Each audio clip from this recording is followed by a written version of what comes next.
caaluun dooma dubbii waaqayyooti darbee kan jiraatu baarama baaraatti sagalee waaqayyoo tokko darbuu manna laftiif samiin koone daaraan darbuu wayyaa inni caaluun dooma dubbii waaqayyooti darbee kan jiraatu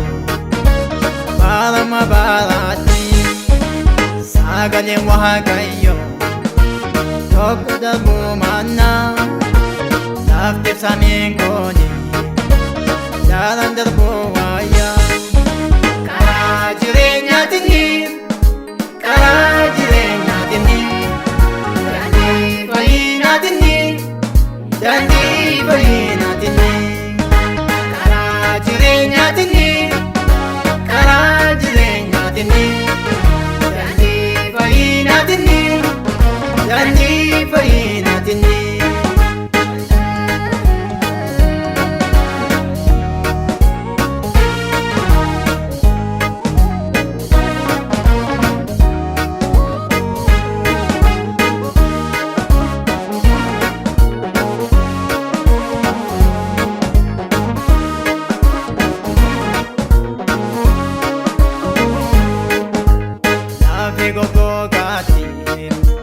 Dubbate geessisa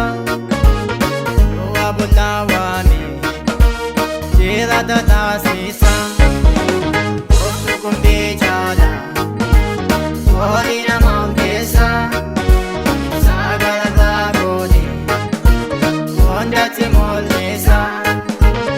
oftu kumbii jaala horii namaaf keessa sagalataa goone hundatti mul'isa.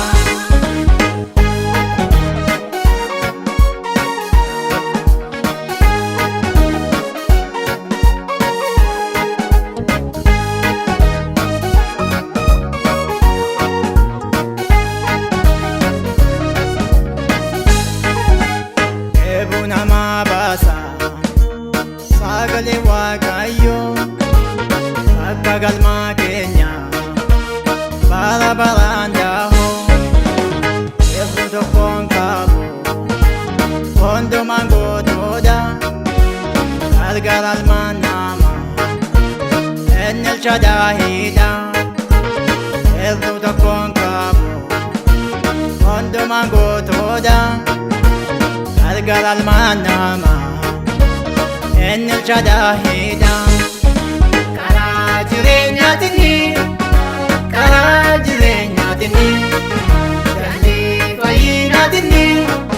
daandii fayyinaatiin karaa jireenyaatiin karaa jireenyaatiin daandii fayyinaatiin daandii fayyinaatiin.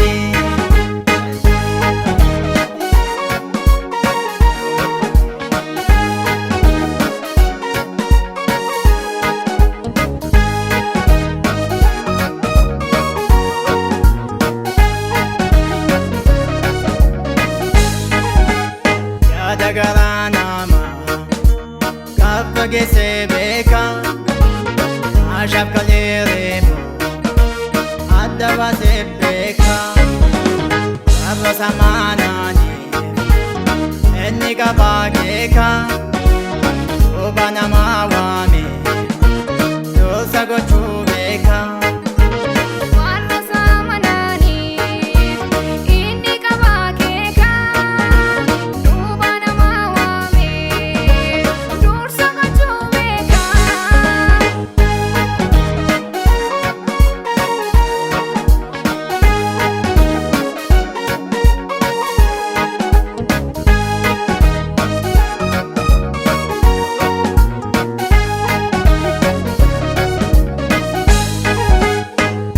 Jala hadida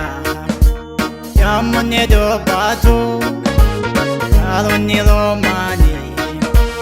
eessa dhaggeeffatu uumamni hundeedu eessaaf abboomama jecha sadakkeetti Enkin hojjetama uumamni hundinuu isaaf abboomama jecha isaa taakeetti